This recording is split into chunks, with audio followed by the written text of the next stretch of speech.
Hey guys, it's Drew here. Today I'm going to talk about reasons why it's good to own a second vehicle. Now, if you've got a spouse or a live-in girlfriend or boyfriend, then you have two cars usually.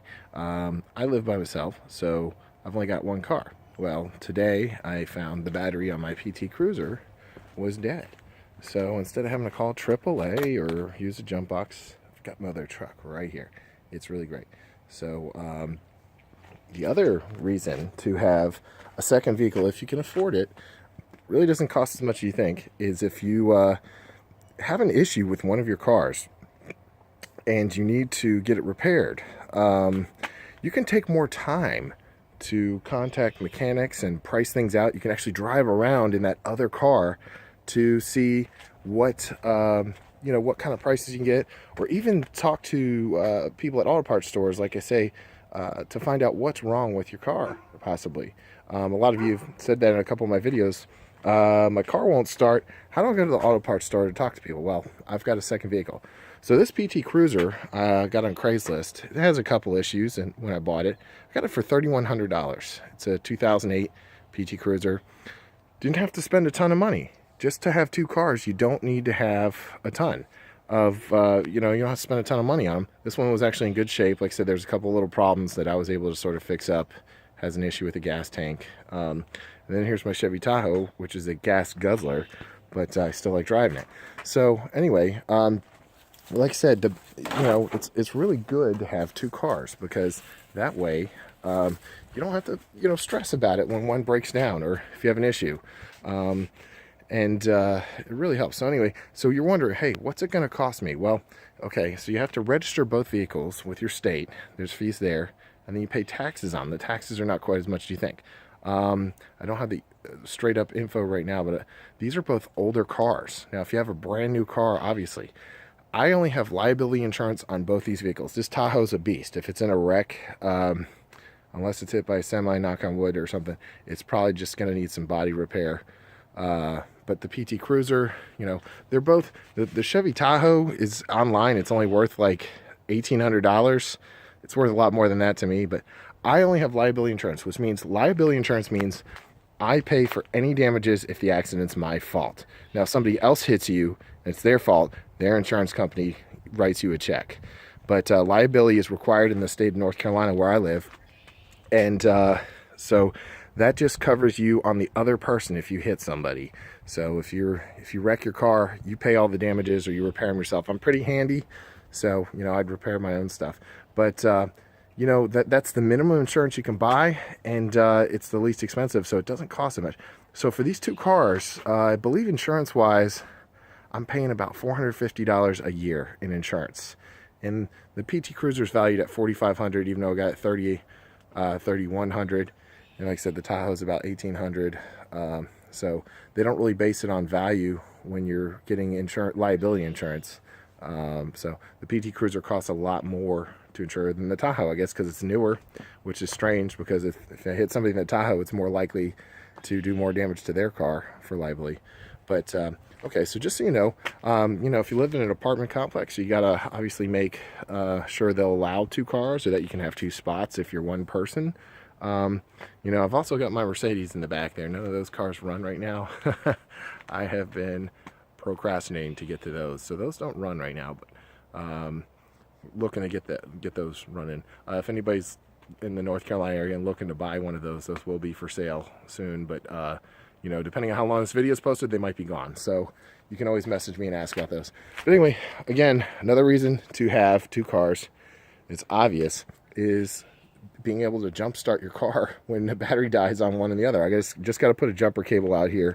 But yeah, it's so nice not to stress. If you have to be at work the next day, one car won't start or the battery's dead, you don't even have to wait for the auto guy. You just grab the other car and go. So I recommend looking on Craigslist. Don't buy an expensive car. Buy a cheap one that might need some repairs, but it'll run if you need it in a situation. And you want to drive that car at least once or twice a month to keep all the fluids in the hoses, and to recharge the battery. The alternator recharges the battery as you drive. Otherwise, if you leave your car sit for more than a month, usually without driving it, the battery will die.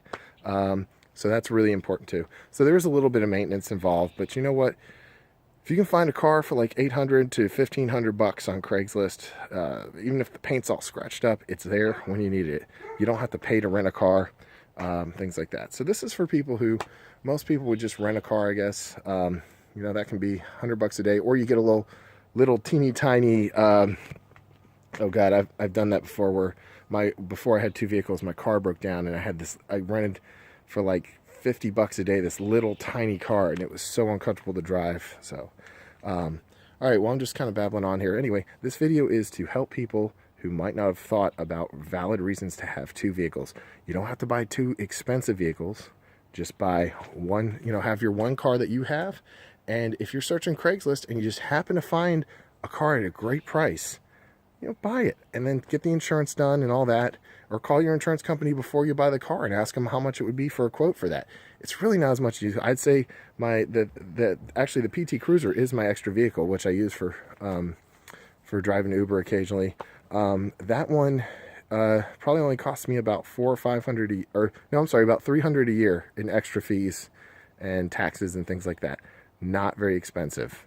You've got your inspection, your insurance, and other stuff. So just something to think about. You know, for $300 a year, you could have a second vehicle, which is really only about $30 a month, and you know, but it's there. So anyway, yeah, dead battery right now. I'm gonna jump it, but it's there. I need it. Anyway, thanks for watching, guys. Subscribe, and you know, this video is here to help you kind of think about why you would need a second car. And you're welcome to ask any questions about other costs. I can actually put the costs in the menu, or the pull down menu, how much it costs to have this second car. But it's not as much as you think. And I bought this car with cash. I didn't finance it. So by not financing it, buying it on Craigslist, I got a real good deal. I actually did finance it in a way. I used 0% on one of my credit cards. You know, I took out $3,000 at 0% for 12 months, and I paid that off right away as soon as I could. So by paying it off within that 12 months, I didn't have any interest on this car. So, you know, if you can afford it, definitely get a second car, get a cheaper car. It will help you in the long run. It will save you a ton of money, because if a mechanic knows that you can't drive your car and that you have to have your car towed into the shop, once your car is in that shop, he has you. He knows that you're going to have to get the car repaired there, and that he can charge you whatever he wants. He can tell you whatever problem there is. And unfortunately, a lot of mechanics nowadays have become dishonest, or they'll replace parts that they'll say need replacing and they really don't, and they charge you for that. So the most common issues with cars are hose leaks. And you know, if you can find out where those hose leaks are, you can fix those, then your car won't have a bigger issue. So all right, guys, this is Drew. Subscribe, give me a thumbs up if this helps. And I wish you luck in your endeavors, and hope you don't have any more car troubles, although it happens. But having a second vehicle available can really take a lot of that stress away, and you can take the time to find out what's wrong with the vehicle that's not working, instead of stressing out over it. So like I said, in fact, even if you have a spouse and they've got a second car, if they have to go to work, they're going to have to take their other car to work. So, you know, if you've got a spouse and you've got a second car, having a third car sit in the garage, a little $800 to $1,500 car off Craigslist wouldn't hurt at all. All right, thanks, guys. Enjoy. Thanks for subscribing and watching the video, and I'll try to have some more good content for you. Cheers.